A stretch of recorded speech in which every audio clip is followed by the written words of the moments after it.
Ok, então, hoje é o dia 25 de março de 2018 e nós estamos estudando a Páscoa.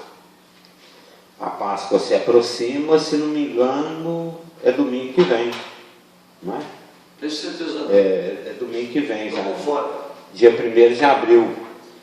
E nós temos visto que a Páscoa, ela é a principal festa dos judeus. É aquela festa que marca o nascimento da nação. Deixa eu pôr meu telefone aqui no silencioso para não atrapalhar. É a festa que marca o nascimento da nação de Israel. É a festa, antes mesmo que houvesse sido dada a lei, ou que qualquer coisa fosse instituída, exceto a circuncisão, a Páscoa já havia sido dada. Quando a lei foi dada 50 dias depois, a Páscoa já tinha sido celebrada. Então, a Páscoa, ela é a celebração que Deus deu ao povo judeu, ao povo de Israel, para celebrar a libertação da escravidão. Verdade. Eles deixaram de ser escravos e passaram a ser livres. Eles produziam para um rei que representava Satanás, Faraó. Agora eles trabalhavam para Deus. Era o plano de Deus mais para frente. E existe uma relação muito grande entre a Páscoa judaica e a nossa ceia, porque a Páscoa judaica apontava para uma obra que ainda seria consumada. E a ceia, ela celebra a consumação, bom dia, a consumação da obra de Cristo. A ceia do Senhor. Então, assim como o judeu, como o povo de Israel foi liberto da escravidão, tipologicamente, pelo sangue do Cordeiro, que foi bolado no dia 14, e que foi colocado sobre as ombreiras, das portas dele, esse mesmo sangue, que no caso do judeu estava em tipo, em sombra, em antecipação, mas hoje esse sangue de Jesus Cristo, que foi derramado na cruz, nos livra igualmente da morte, assim como os primogênitos de Israel foram livres, libertados da morte. O Senhor passou por cima, é o significado da Páscoa, porque Ele nos vê da mesma forma como Ele vê o Cordeiro. O Cordeiro é o substituto. Lembra lá da situação de Abraão levando Isaac para o Monte Moriá? Que o Isaac perguntou, mas pai, cadê o Cordeiro? Nós temos aqui a lenha, tem tudo prontinho, mas cadê o Cordeiro? O Senhor proverá para si. Isso foi profético, essa fala de Abraão. O Senhor proveu, porque lá em João 1, 29, João Batista falou, esse aqui é o Cordeiro de Deus, que tira o pecado do mundo. Nele estava se cumprindo. E Colossenses 1:20, falando a respeito de Cristo, Filipenses, Colossenses 1:20, diz, e havendo feito a paz pelo sangue da sua cruz, por meio dele reconciliar-se consigo mesmo todas as coisas, ou seja, aquilo que para Israel estava em tipo e em sombra, para nós hoje é uma realidade. Aquele sangue que inocentava o judeu crente, o judeu que cria, o judeu que pela fé já via o sacrifício do Cordeiro de Deus, esse mesmo sangue, no seu cumprimento na cruz, é ele que nos traz a paz. E que, havendo feito a paz pelo sangue da sua cruz, por meio dele reconciliar-se. Ou seja, hoje nós temos paz com Deus e paz de Deus porque o salário do pecado é a morte, e a alma que pecar, essa morrerá. Já falou o profeta Ezequiel. E Deus, sendo justo, ele tem que punir o pecado. Sendo Jesus Cristo o nosso substituto, assim como aquele cordeiro que estava amarrado, que estava preso pelos chifres lá no espinheiro, foi o substituto de Isaac, lá no Monte Moriá, Jesus Cristo também nos substitui. Ele substitui a cada um que queira crer pelo Espírito nisso. Então, a pureza e a inocência, que são peculiares a Cristo, elas são imputadas como justiça, porque ele é justo e justificador daquele que crê. Então hoje, aquele que crê no sacrifício de sangue de Jesus Cristo na cruz, assim como o judeu que cria por antecipação quando ele imolava o cordeiro, ele tem hoje o mesmo caráter que Cristo tem, santo, inculpável e irrepreensível, porque ele foi substituído. O cordeiro não podia ter mácula. Então hoje nós podemos exclamar, assim como Paulo exclamou lá em Romanos 8:1, nenhuma condenação há. Já não tem mais mácula, já não tem mais pecado. Ou seja, a Páscoa é o evento mais importante do Velho Testamento. E a cruz, que é o seu cumprimento, é o evento mais importante do Novo Testamento. Os dois se conectam pelo sangue. Os dois estão ligados pelo mesmo Salvador, pelo mesmo Cordeiro. Chegou o copo grandão aí, né? Vou levar para você tomar? Depois você me arruma aí. Eu tomei uns 8 copinhos pequenininhos aí, mas acho que se você tomasse no copo pequeno não mata muita sede, não. Então, assim como a Páscoa foi o fim da escravidão, foi o fim do sofrimento, foi o fim da pobreza, foi a fim da penúria, né, dos filhos de Israel, da mesma forma, quando nós cremos em Jesus Cristo, no sacrifício do Calvário, na obra consumada, muito obrigado, ou como diz lá na Suécia, tack så mycket.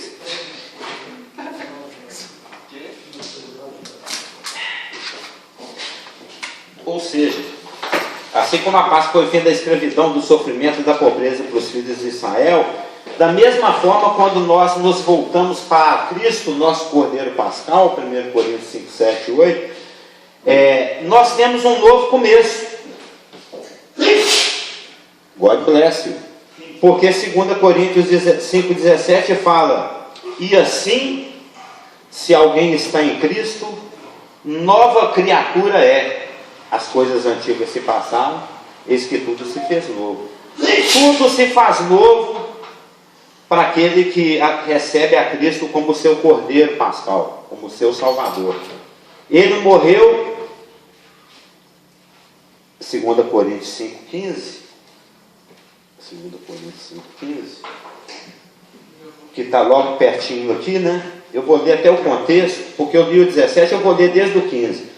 E ele morreu por todos, para que os que vivem não vivam mais para si mesmos, mas para aquele que por eles morreu e ressuscitou.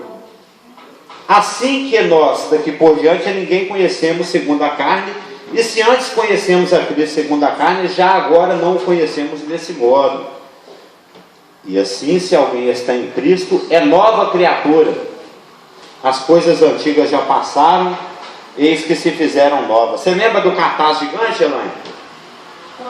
Lá na rua Gararu? Ficou durante quase um ano inteiro, lá no púlpito. Os painéis, a Solange, eu, um monte de irmãos se juntaram e fizeram um painel maior do que esse fundo aqui, onde tinha esse versículo, que é uma coisa que a gente não pode esquecer. Agora nós somos nova criatura. Agora nós fazemos parte de uma raça eleita, de um sacerdócio. Nós não somos mais escravos. Israel, depois da Páscoa, as coisas antigas passou. Ele não fabrica mais tijolo. Ele não trabalha mais com o faraó que tem uma serpente na testa, né, que era um dos ídolos que ele adorava. Ou seja, os 4 séculos de trevas, 430 anos para ser mais exato, haviam terminado. era tempo de sair da escravidão para a riqueza, sair da opressão para a liberdade. Lembra?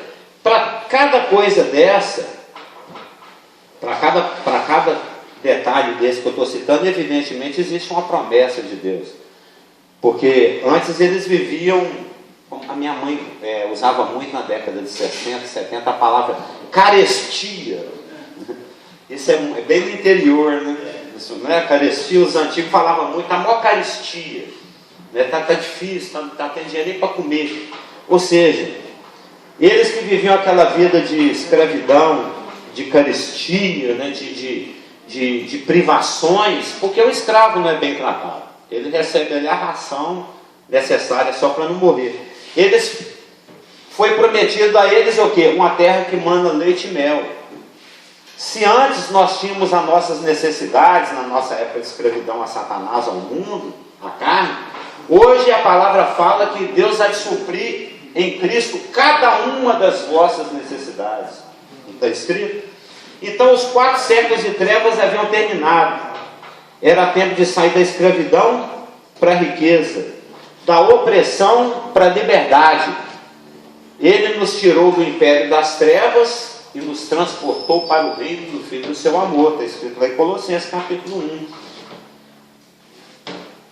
Da escravidão para a riqueza, da opressão para a liberdade, da escuridão para a luz. Eles deixaram o Egito para trás, pois a terra prometida estava diante deles, fluindo leite e mel. Então, assim como a Páscoa foi o fim da escravidão, do sofrimento, da pobreza,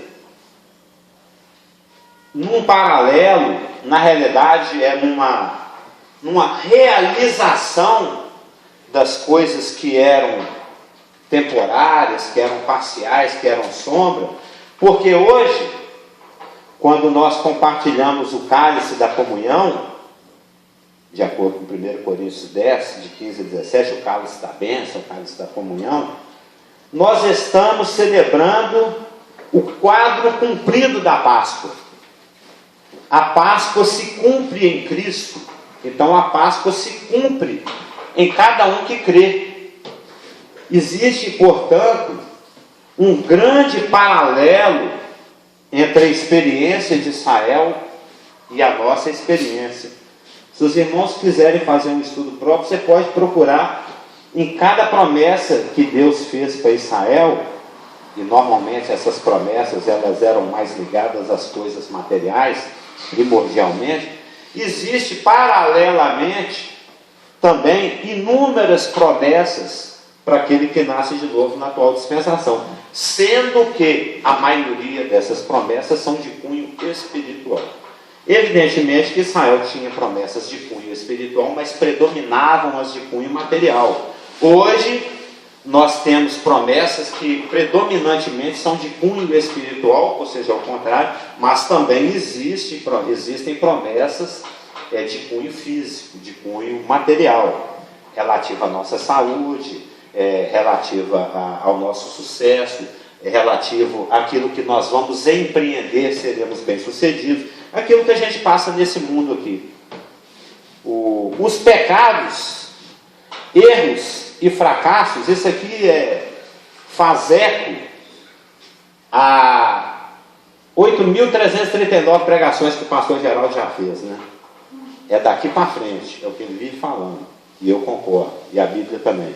Aliás, nós concordamos com a Bíblia. Os pecados, os erros e os fracassos do passado não nos comprometem mais. Fazemos parte de uma nova família, com uma nova genealogia, com uma nova aliança. Lembra das palavras lá da última ceia? Nova aliança no meu sangue. Num cumprimento parcial da promessa de Jeremias para Israel a respeito de uma nova aliança. Porque a promessa que foi feita para Jeremias de uma nova aliança, trocar de coração, tirar o de pedra, pôr de carne, e conhecer as leis do Senhor, elas estão alicerçadas, a promessa da nova aliança para Israel, na mesma base aonde as nossas promessas também se assentam. O mesmo sangue que vai dar validade para a nova aliança que há de ser firmada com Israel por ocasião do retorno do Messias no final da tribulação, antes do início do reino messiânico, é o mesmo sangue e a mesma fidelidade que nos garante. Nós sabemos, o irmão sabe, todos nós sabemos muito bem que muitas denominações substituem Israel pela igreja, no que diz respeito à herança das bênçãos e das promessas. Ou seja, existem muitas denominações, porque isso aí foi um erro dos reformadores, né? Os reformadores, porque a luz da aurora vai brilhando aos poucos. Então, na reforma, o Espírito Santo estava mais preocupado em resgatar a verdade relativa à justificação pela fé, em detrimento da justificação pelas obras. Então, os reformadores, eles não se preocuparam muito a respeito de detalhes, por exemplo, concernentes à escatologia. Tem até um livro escrito por eu agora não sei porque tem o pai e tem o filho, talvez os irmãos já ouviram falar desse escritor, ele é do século XIX, um escritor muito bom chamado James Orr, O-R-R, né? Não sei se o James é o pai ou o filho. Tem o Orr pai e o Orr filho. Se não me engano, o Orr pai, ele escreveu um livro chamado The Progress of Dogma. The Progress of the Dogma, né? O progresso do dogma. É um livro muito interessante. Eu não tenho, mas já folheei, de um irmão que tinha esse livro em inglês. Eu nem sei se ele é publicado no Brasil, apesar de ser muito antigo, aonde ele mostra que através dos séculos o Espírito Santo foi estabelecendo a verdade a respeito de cada uma das doutrinas fundamentais da palavra, século após século. E é interessante, esse irmão ele mostra isso nesse livro dele, que a forma como Deus foi resgatando, como o Espírito Santo foi resgatando, estabelecendo a verdade a respeito de cada doutrina fundamental, é que esse resgate, ele acompanhou a lógica, vamos colocar assim, da teologia sistemática, começando dos seus alicerces, até chegar nas suas doutrinas mais elaboradas, mais requintadas. Lá nos primeiros séculos, a grande discussão era a respeito de cristologia, né? Eles questionavam e defendiam a divindade de Cristo, né? A sua obra, o seu caráter, aquela questão toda do gnosticismo.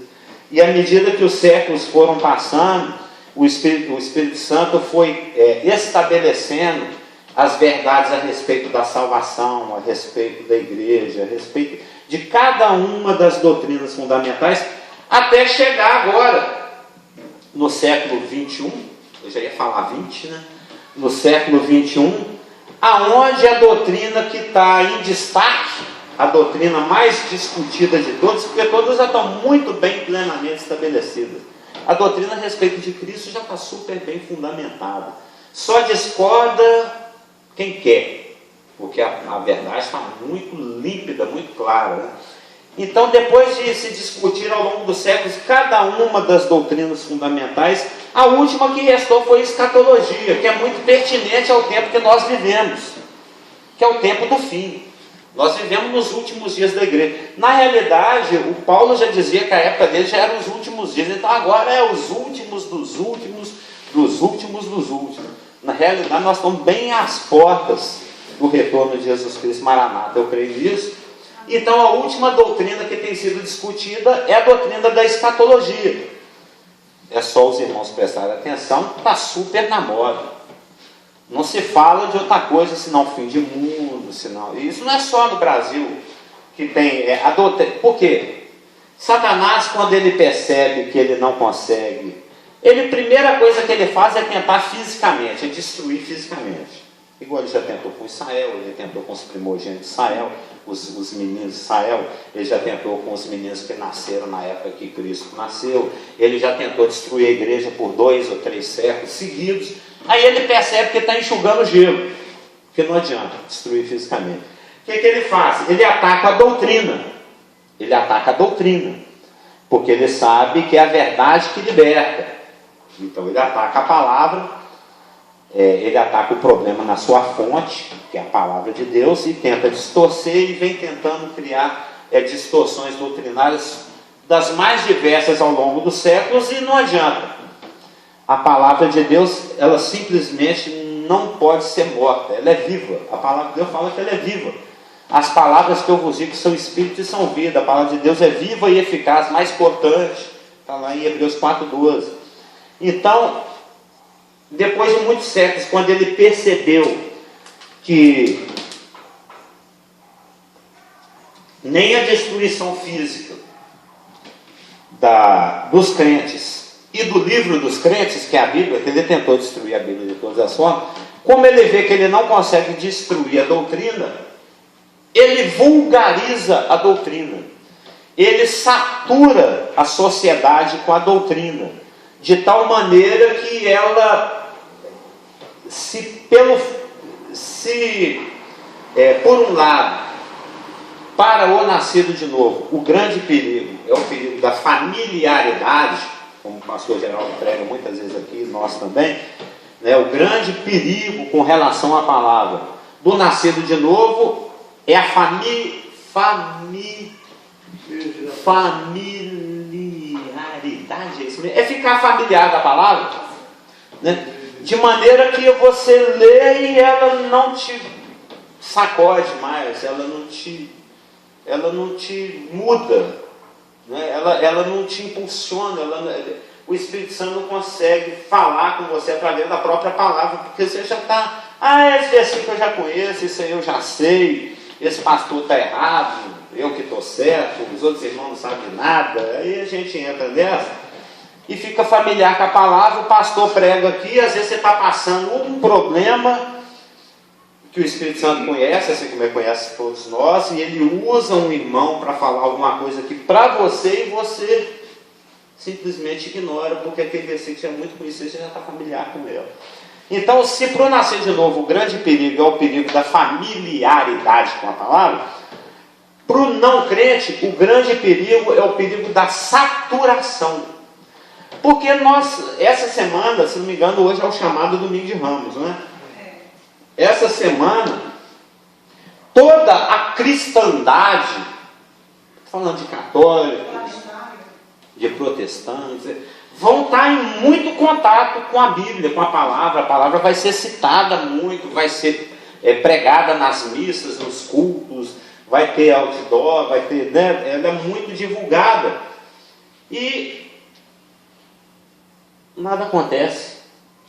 O católico lá na missa, ele fala: eis o Cordeiro de Deus que tira o pecado do mundo, e o pecado pessoal não muda, a vida não muda. Nós acabamos de ler aqui que ele morreu, 2 Coríntios 5,15, para que os que vivam não vivam mais para si. Ou seja, a nossa Páscoa, o nosso Cordeiro Pascual, o nosso Cristo, a nossa cruz, o nosso encontro com Jesus Cristo, o nosso novo nascimento, aquilo que ele fez com um objetivo: mudar a sua vida.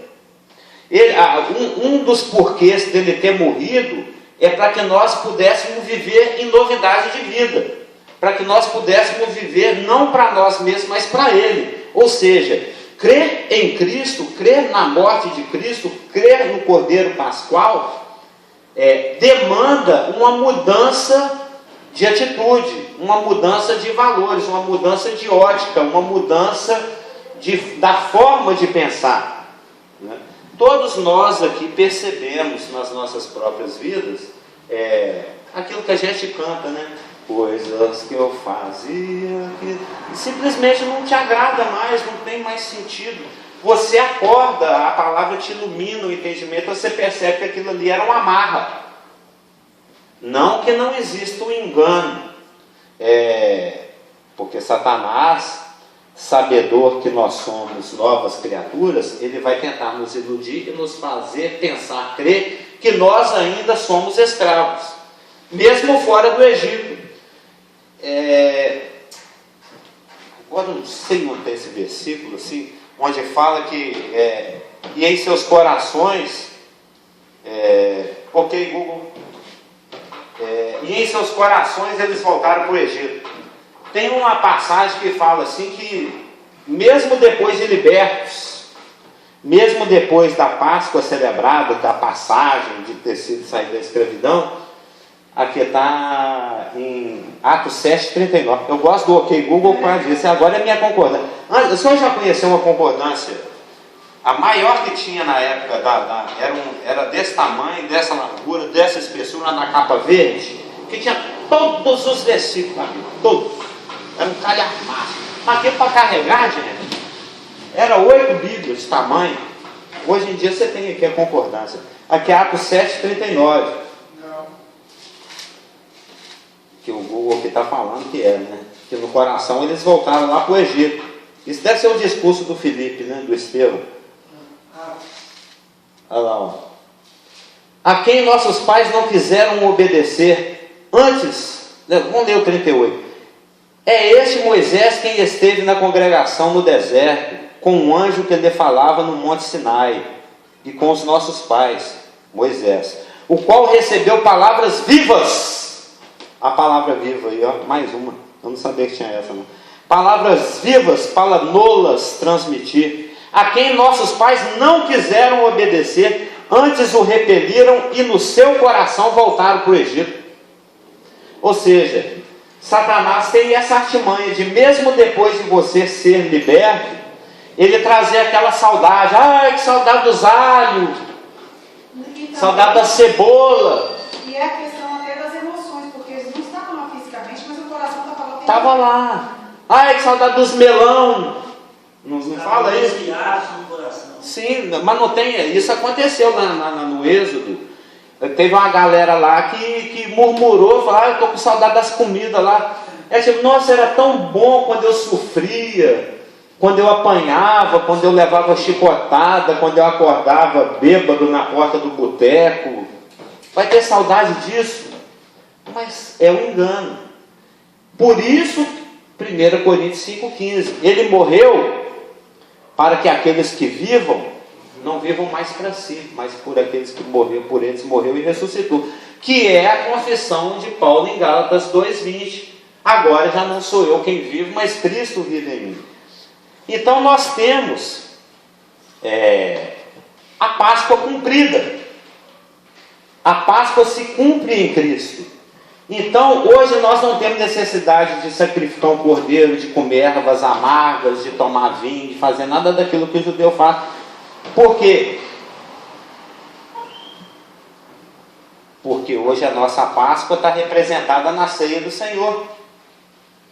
Hoje, se a Páscoa judaica apontava, celebra perpetuamente, recorda perpetuamente a libertação, que tem muitos paralelos com a nossa libertação,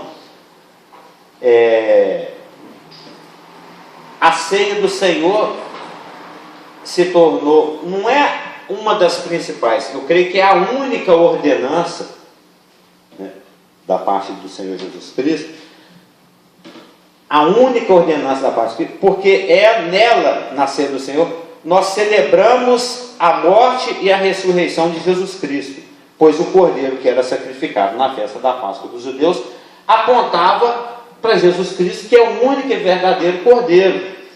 Eu já falei aqui que a palavra que Jesus Cristo é chamado de cordeiro 40 vezes no Novo Testamento, sendo que a maioria delas está em Apocalipse. Onde é que eu anotei isso aqui, essas 40 vezes? Está em Apocalipse, que a gente sabe aqui, 40 vezes no Novo Testamento, 32 vezes em Apocalipse, onde fala, eu vi como que um cordeiro que havia sido morto, eis aqui o leão Judá, o cordeiro lá no Monte de Sião com 144 mil. Ou seja, ele definitivamente é o Cordeiro de Deus que tira o pecado do mundo. Então, se o judeu celebrava, recordava através da sua Páscoa, assim como ele vai fazer agora domingo que vem, dia 1º de abril, a sua libertação e a sua expectativa, porque, olha para você ver como existe um paralelo. O judeu foi salvo, liberto da escravidão e aguardava o cumprimento das promessas feitas aos pais, inclusive a partir de Abraão, da terra que mana leite e mel, os pactos, o pacto palestino e o pacto abraâmico, e agora estava sendo dado o pacto mosaico. O judeu era liberto da escravidão para esperar na promessa de Deus. Hoje na ceia, o que a gente relembra? Que nós somos libertos da morte, do pecado, para aguardar a vinda do nosso Salvador. Ou seja, existe algo no passado para ser celebrado, contemplando algo no porvir para ser desfrutado. Ele é liberto da escravidão para desfrutar do descanso na terra prometida. Nós somos libertos também da escravidão do pecado e de outras, bom dia, para ter expectativa do nosso encontro lá nos ares com o Senhor. Então, a ceia é o momento em que nós reconhecemos o quanto éramos e estávamos escravizados pelo pecado. Assim como o quanto estávamos necessitados de Jesus Cristo. Então, quando nós participamos da ceia, nós estamos proclamando a nossa fé no sacrifício expiatório do nosso Cordeiro Pascal. Quando nós participamos da ceia, eu já falei isso muitas vezes, nós estamos relembrando uma morte e contemplando um encontro. Contemplando um encontro. Assim como os judeus celebravam a libertação e contemplavam a promessa. Existe um paralelo. Então, quando nós participamos da ceia do Senhor, nós proclamamos ao mundo a nossa fé no sacrifício expiatório de Cristo e a nossa fé na sua segunda vinda. Assim como aquele que passava sangue nas vergas da sua porta proclamava igualmente a sua fé no sangue expiatório, que é o mesmo, eles em antecipação, nós em recordação, e também igualmente proclamavam a fé não no retorno do Senhor, porque ele ainda não havia vindo, mas estavam proclamando a fé na primeira vinda de Cristo, ainda que eles não soubessem todos os detalhes como nós sabemos hoje. Mas Isaías 53 fala que ele foi levado, 53:7 fala que ele foi levado como uma ovelha muda. Isso é falado em Pedro. É 1ª ou 2ª Pedro 19 e 20, se não me engano, onde o Isaías 53:7 está sendo citado. 1 Pedro 1:18, 19 e 20 e 21. Sabendo que não foi mediante coisas corruptíveis como prata ou ouro que fostes resgatados. É o resgate, é a redenção. Está falando de tirar da mão de Satanás, da mão da escravidão. Não foi mediante coisas corruptíveis como prata ou ouro que fostes resgatados do vosso fútil procedimento que vossos pais vos legaram, mas pelo precioso sangue, como de cordeiro. Olha o Arnion aí, Arnion é o cordeiro. Como de cordeiro, sem defeito e sem mácula, o sangue de Cristo. Conhecido com efeito antes da fundação do mundo, porém manifestado no fim dos tempos. Olha lá, o Pedro falou que já na época dele já era fim dos tempos, imagina agora. Por amor de vós, que por meio dele tendes fé em Deus, o qual o ressuscitou dentre os mortos e lhe deu glória, de sorte que a vossa fé e esperança estejam em Deus. E o nosso texto clássico, de 1 Coríntios, capítulo 5, versos 6 e 7. 7 e 8. lançai fora o velho fermento. Por que ele está falando isso? A grande consequência, eu já falei isso 2 vezes aqui, eu vou falar pela terceira. A grande consequência da morte de Jesus Cristo é uma vida de santidade. A palavra fala lá em 1 Tessalonicenses: eu queria saber qual que é a vontade de Deus para a minha vida, parar de pecar e viver para Ele. É isso que Deus quer. Simples assim. Qual que é a vontade de Deus para a nossa vida? A vossa santificação. Fala explicitamente em Tessalonicenses. Nós acabamos de ler em 1 Coríntios 5,15. 2 Coríntios 5,15. Ele morreu para que não vivamos mais para nós. Lançai fora o velho fermento, para que sejais nova massa. Como sois de fato, sem fermento, nova massa. O que ele está falando aqui não é uma autorreforma, não é fazer a sua parte, não é já que Deus começou agora, você termina. Porque ele fala assim, ó, lançai fora o velho homem, o velho fermento, para que sejais nova massa. Ele está sendo retórico, nós já somos nova massa. Ele completa o raciocínio aqui. Para que sejais nova massa, como de fato já sois nova massa. O que ele está falando é que nós temos que viver de acordo com aquilo que Cristo é e que Ele quer que nós sejamos. Nós já somos nova massa, nós já somos sem fermento, porque nós estamos nele. Ele está querendo que nós vivamos de acordo com a vocação para a qual nós somos chamados. Se não me engano, isso fala até em Efésios. Rogo-vos, pois, que vivamos de acordo com a vocação com a qual fomos chamados. Santa vocação, tem até a santa, que a vocação é 12. Oi? Romanos 12. É Romanos 12? Não, esse é o rogo-vos, pois, irmãos. 12, 1 e 2. Mas também tem em Efésios que fala a respeito de nós vivemos de acordo com a vocação que fomos chamados. Lançai fora o velho fermento. O velho fermento. Cadê o fermento? O fermento está marcado aqui em algum lugar. O fermento. Simbolicamente, o fermento representa hipocrisia, Lucas 12, 1. Mundanismo, Marcos 8,15. Legalismo, Gálatas 5,9. Maldade, malícia, 1 Coríntios 5,8. Falsa doutrina, Mateus 16, 11 e 12. E imoralidade, 1 Coríntios 5,6.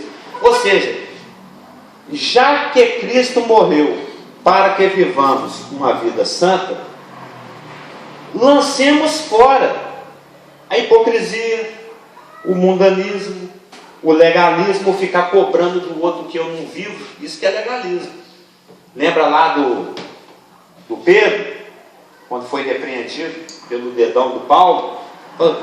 Você, sendo judeu, não consegue viver de acordo com a regra que você mesmo está mandando os outros viver. Que palhaçada é essa? Ele estava sendo legalista e hipócrita também. Por isso que a palavra fala, está em Gálatas 3, se não me engano, que ele se tornou repreensível. Ele não estava lançando fora o velho fermento naquela circunstância, assim como nós fazemos em muitos momentos da nossa vida.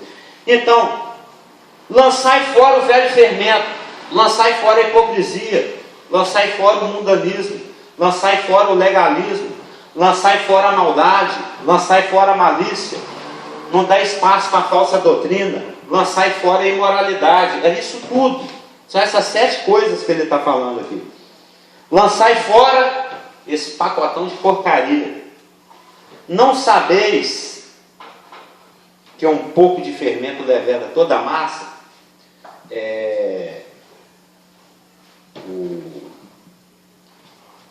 Quando uma pessoa nasce de novo, ela acorda, ela está na luz, porque a gente sabe que um dos motivos da rejeição de Jesus Cristo, isso está em João 3, se não me engano, é porque a luz que ele trazia incomodava. porque eles não queriam que as suas obras fossem expostas. João 3,19. O julgamento é este: que a luz veio ao mundo e os homens amaram mais as trevas do que a luz, porque as suas obras eram más. Pois todo aquele que pratica o mal aborrece a luz e não se chega para a luz, a fim de que as suas obras não sejam arguidas, reprovadas. Ou seja, quando você nasce de novo e você começa a experimentar a comunhão do Espírito Santo, comunhão na igreja, comunhão com a palavra, o Espírito Santo vai começar a te moldar. Ele vai te lapidando, né? Igual o barreiro lá, o goleiro. Deus vai tocando o pedal lá embaixo e começa a te transformar no vaso que Ele quer, para o uso que Ele deseja, para pôr azeite, para pôr água, para lavar o rosto. Cada um tem, né, o seu propósito, cada um tem a sua vocação. E à medida que a gente vai, o caminho do justo é como a luz da aurora, que vai brilhando mais e mais até ser dia perfeito. A gente começa a ser... Eu lembro de um irmão que usava a palavra burilado. Eu não lembro quem. A gente vai sendo burilado, vai sendo trabalhado pelo Senhor. E evidentemente que as coisas mais graves são as primeiras que o Espírito Santo tira da nossa vida, por causa da questão do testemunho. E é evidente que as coisas mais graves são aquelas que muito claramente são aquelas que nós vamos evitar. Mas Satanás ele vai filtrando a coisa de uma tal forma, de maneira a nos convencer a permitir pequenas coisas que aparentemente não tem nada a ver, que a palavra lá em Cantares chama de raposinha. Essa raposinha entra e chupa as uvas gostosas e larga você na mão, né? Então ele vai querer, ele fala, não, esse aí eu já perdi, ele já passou para o lado de lá, já passou para o reino do Filho do Amor, ele já não faz parte mais do meu império, eu não tenho domínio sobre ele. O que eu vou fazê-lo é tentar enganá-lo para que ele volte no seu coração ao Egito, assim como ele fez com os judeus no deserto. Então ele vai tentar te convencer de que alguma coisa na sua vida não precisa ser mudada porque é muito pequena, não tem muita importância. Por que ele faz isso? Porque ele sabe que se o jardineiro for arrancar a praga do jardim, do quintal inteiro, mas sobra um negocinho ali no canto, com o tempo que aquele esparrama de novo. Ele sabe, essa guerra eu já perdi, mas eu vou deixar ali uma sementinha de hipocrisia ou de imoralidade, uma crença numa falsa doutrina que ainda resiste, mesmo depois que você nasce de novo. Isso acontece com quem vem de seitas, né? Ou um legalista, sei lá, qualquer coisinha bem escondidinho, que com o tempo eu retomo o comando da vida desse cara de novo. Por que ele sabe isso? Porque ele sabe que um pouco de fermento leveda a massa toda. Por isso, para terminar, lançai fora o velho fermento, isso tudo que foi falado, para que sejais nova massa, porque nós ainda não somos? Não, para que vivamos de acordo com a massa sem fermento que já somos, porque nós já somos de fato sem fermento, pois também Cristo, o nosso Cordeiro Pascal, foi imolado. Por isso celebremos a festa, não com o velho fermento, e nem com o fermento da maldade e da malícia, e sim com os asmos da sinceridade e da verdade. Se não me engano, em Efésios também é dito para nós falarmos a verdade uns aos outros. Não fala isso? Para a gente falar a verdade uns aos outros. Porque é totalmente incoerente alguém que crê que Jesus Cristo é o caminho, é a verdade, é a vida, diz que foi liberto pela verdade, diz que crê na palavra da verdade, vive uma mentira. Não faz sentido nenhum.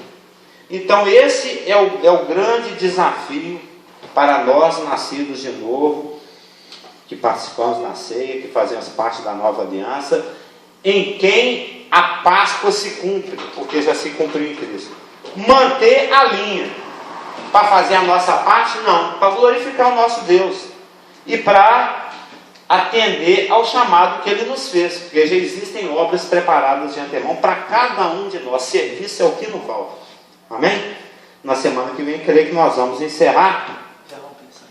E eu penso que o estudo vai ser muito bom, que eu estou preparando ele por último. Aí domingo que vem eu vou precisar, para tocar uma trombeta aí, eu vou buscar no Senhor, mostrar para os irmãos a inexorabilidade da tetelestância da obra de Cristo. O quão intransponível é a obra que Jesus Cristo consumou no Calvário. Ela é insubstituível. Amém? Amém.